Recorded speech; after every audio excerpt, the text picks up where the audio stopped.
Si no se hacen como los niños, no pueden entrar en el reino de los cielos. Escrito del Padre Pedro Bretzinger de Communium Sanctorum. Comunión de los Santos. Queridos hermanos y hermanas en el Señor, se trata en esta carta circular de una grande inquietud de nuestro Señor Jesucristo, ser niños ante Dios. Escuchémosle a Él mismo.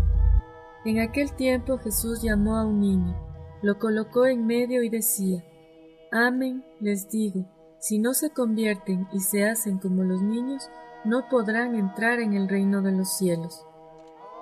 Aquí se pone en relación el ser como niños con la realidad de la conversión y es presentado como una condición indispensable, unido a un llamado de buscarlo de inmediato en caso que se lo hubiera perdido. Se trata por entonces de algo precioso. Esto se entiende todavía mejor usando el término reino de Dios, en cuya cercanía podemos ponerlo, pues se hace más clara la relación con Dios Padre, cuyos hijos tenemos la dicha de ser. Nunca lo olvidemos. Aún más, a la medida que lo vivamos se hace palpable el suave yugo del dominio de Dios, cuya expresión más exquisita se revela en una confianza ilimitada y audaz que supera todo miedo y conduce a una libertad vertiginosa que sólo es capaz de vislumbrar quien conoce su secreto. Entonces Jesús continúa: quien se hace tan pequeño como este niño es el más grande en el reino de los cielos, y quien acoge semejante niño en mi nombre, me acoge a mí. El hombre totalmente sumergido en la presencia de Dios se experimenta como un nada absoluto, y a la vez se siente abismalmente amado por Él. La percepción de la pequeñez de la propia persona deriva de una experiencia única de Dios que libera la mirada del pequeño yo esclavizante y la dirige al Dios infinitamente grande y majestuoso de quien se sabe propiedad. El amor dice: yo soy tuyo y tú eres mío. El propio ser ya no se mira desde el aspecto de la pequeñez, más bien vislumbra la grandeza vertiginosa de una existencia anclada en Dios, cuya consecuencia es la conversión profunda. Comprendemos. Jesús coge el niño que tiene por delante como expresión de una verdad fundamental de la existencia humana, una actitud presente en el niño todavía de manera natural y no reflectada. Tales seres humanos no son frecuentes, más bien raros de encontrar, aún más en un tiempo que ha perdido la capacidad de dirigir la mirada a Dios y exagera neuróticamente la supuesta propia grandeza. Semejante autoengaño solo funciona en los estratos superficiales del ser humano. Lo más profundo, sin embargo, no se equivoca. Inquieto es el corazón del hombre mientras no encuentre descanso en él, el Dios vivo y verdadero. De semejante mentira encarnada viene todo lo rígido y malo del hombre, ya que se trata de una negación de vivir la vida verdadera y correcta que Dios quiere para sus hijos. Quien acoge un tal niño en el nombre de Jesús revela cierta sintonía o parentesco del alma con el acogido. Tal vez no haya llegado ya al mismo nivel o al revés. Como sea en un encuentro de estos se profundiza el espíritu de infancia de Dios, ambos saldrán enriquecidos de la experiencia.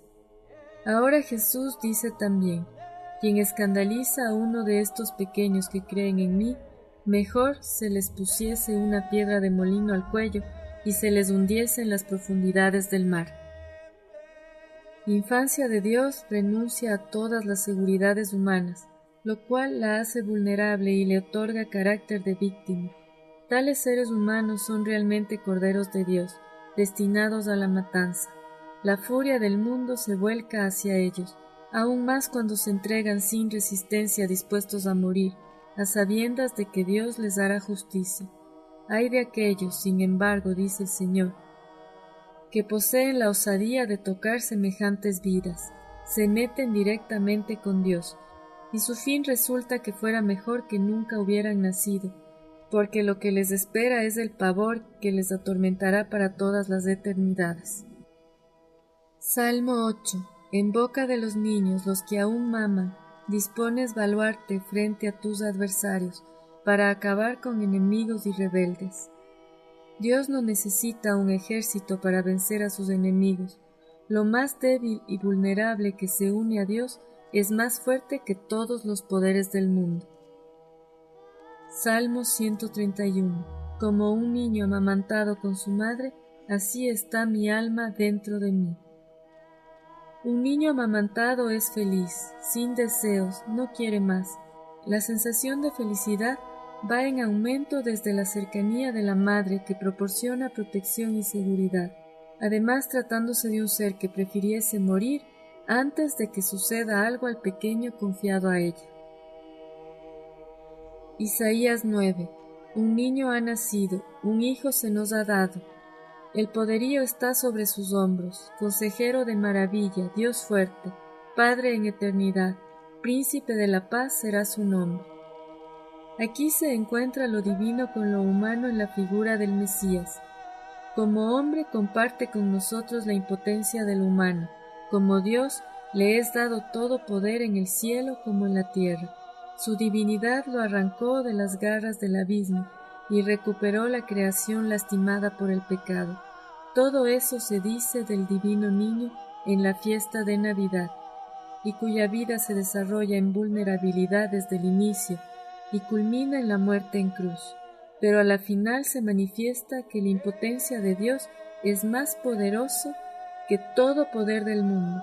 Nada se mantiene de pie ante su majestuosidad. La advertencia de Jesús de ser como niños. Primero, ¿por qué nos fascina el niño? El niño fascina, porque sale en toda su pureza del origen. Esto no vale solamente para el hombre, sino también para el animal, también para las plantas. A todo lo creado, que sale de las manos del Creador, le es propio un hálito de frescura y hermosura que encanta y permite sacar conclusiones respecto de su Creador. El pecado destruye esa belleza, el contacto con el mundo marcado por el pecado, y a la medida que se da, le hace víctima de la mundanización. Segundo, la advertencia de Jesús de ser como niños. No significa solamente conservar dentro de sí el niño cual tesoro que por ningún concepto se debe perder. Incluye también la tarea de espiritualizar este niño. Esto sucede dentro de un proceso de enfrentamiento con el mundo que posee carácter de combate y cuyo fruto a la final es bondad, clemencia, sabiduría y humildad. Todo lo endurecido, rígido y torcido es superado en la dulzura del Espíritu, que es ya anticipo de gloria eterna. Tercero, el niño implica una calidad de vida. Una manera de ser, de existir. En eso hay que tomar en cuenta cada especie es de juzgar de acuerdo a sus mejores representantes. No se trata por entonces del niño rebelde, malo y chantajista, más bien del bueno, inocente, puro, confiado, obediente, etc. Este niño es de conservar y no se lo debe perder por ningún concepto. Lo dicho no vale solamente para el individuo, sino también para toda una colectividad. Quien no cultiva a este niño en sí lo destruye.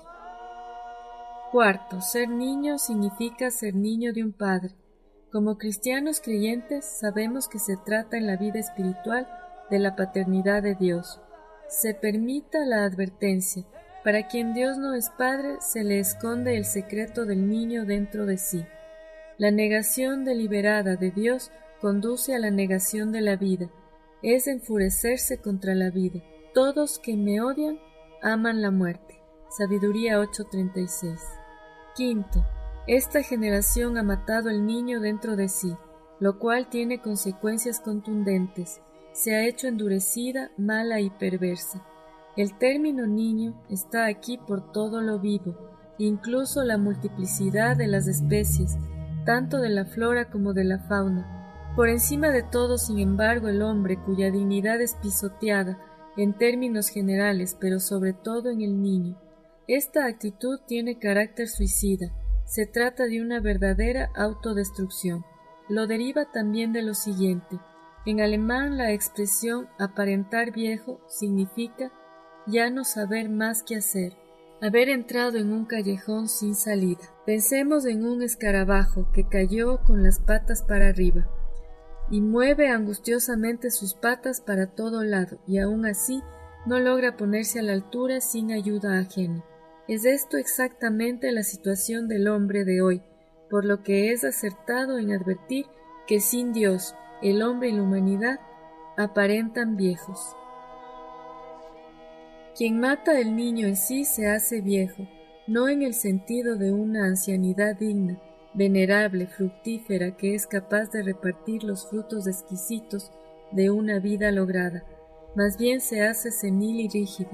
Su vida es expresión de una frustración que desemboca en sinsentido y desesperación, o transcurre en un aburrimiento, una especie de vegetar ante la televisión u otro medio de distracción. Sexto, un daño inmenso para el bienestar del alma consiste hoy en una actitud de una rabia ciega contra el niño. Esta generación se viene perfilando como asesina de sus niños en masas.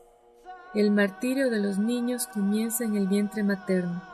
Para muchos niños termina allí la vida antes de ver la luz del mundo.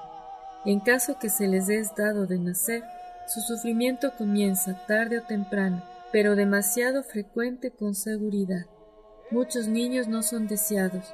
Donde no se logra impedir su llegada, se convierten en estorbos de quienes tuvieran el deber de ocuparse de ellos. A menudo se les deja solos, sufren de carencia de amor, se enferman psicosomática y espiritualmente, se les llena con contenidos que intoxican su alma, pronto se hacen rebeldes, agresivos o depresivos, van perdiendo la pureza de su corazón. A sus padres se les va la educación de las manos. Desobediencia, testarudez, inclinación hacia el mal se evidencia. No saben qué hacer. La visita al psicólogo se presenta como último recurso y termina no pocas veces con una especie de adormecimiento de una vida que debería florecer.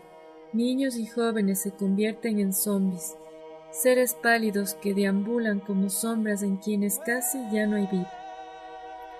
La furia destructora respecto de los niños se ha hecho pública, por primera vez en gran escala, mediante una película que despertó en Estados Unidos un profundo impacto y que en consecuencia rompió los récords de películas consideradas de las más exitosas. The Sound of Freedom, El sonido de la libertad. Se trata de uno de los capítulos más tristes de la historia contemporánea. Niños son abusados de múltiple manera, se les hace objetos de placer sexual, se hace negocio con sus órganos y son víctimas de fines satánicos ocultos. Políticos corruptos presionan a que se legalicen estas tendencias criminales. La razón de semejante proceder deriva de intereses de lucro y de placer desvergonzado. La grande injusticia que sufren estos niños es uno de los muchos sacrificios al ídolo del becerro de oro. 165 billones de dólares son el saldo de los ingresos sangrientos, comparable con los ingresos de armamento, prostitución y narcotráfico. En el fondo viene esa furia contra el niño del maligno, cuyo afán desde los orígenes ha sido la destrucción del género humano. Mel Gibson, Pasión de Cristo, lo interpretó de manera impresionante cuando mostró al maligno, imitando burlonamente a Dios y a la Virgen María con un niño vetusto en sus brazos. De eso se trata, de llevar a una humanidad agonizante a la tumba.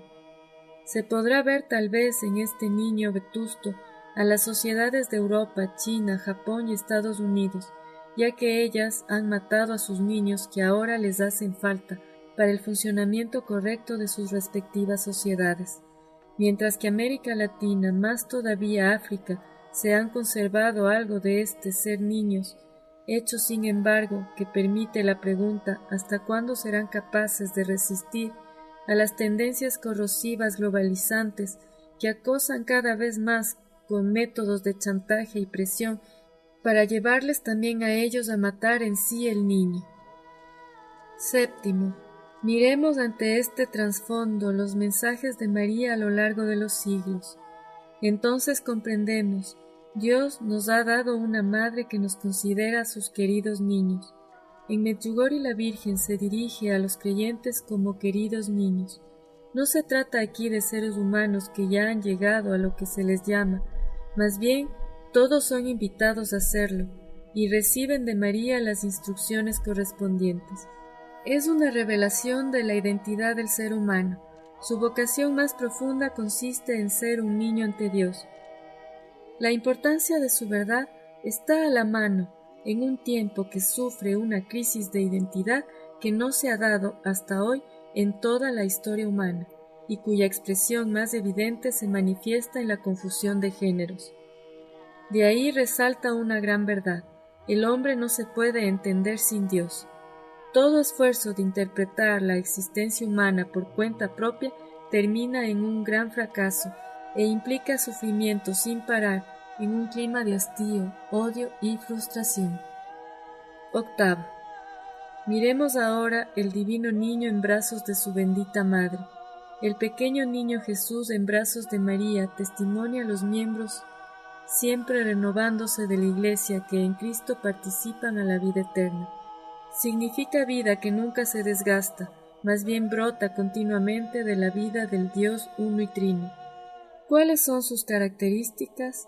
Ser niño ante Dios parte del conocimiento del hombre respecto de su condición de criatura, raíz y fruto de ello es la humildad, que hace modesto y pequeño. En el Antiguo Testamento se les llama a estas personas Anahuim. Son los pobres y pequeños que no confían en sí mismos, sino esperan todo de Dios. En la escucha de Dios aprenden obediencia, les place agradar a Dios. Las obras que realizan brotan del amor. Dios mismo los da a conocer, las grandes y las pequeñas, rezar el rosario, hacer de cada dolor un sacrificio de amor. Toda la vida se perfila como una colaboración con Dios, las acciones, gestos y pensamientos más simples. En esto consiste la ciencia al mundo desconocida de estos niños. María lo enseña a estos pequeños. Esta ciencia es un tesoro precioso, alberga en sí la recompensa más grande pensable, la vida eterna. Noveno. Escuchar a María. Por eso, queridos hermanos, escuchemos a María.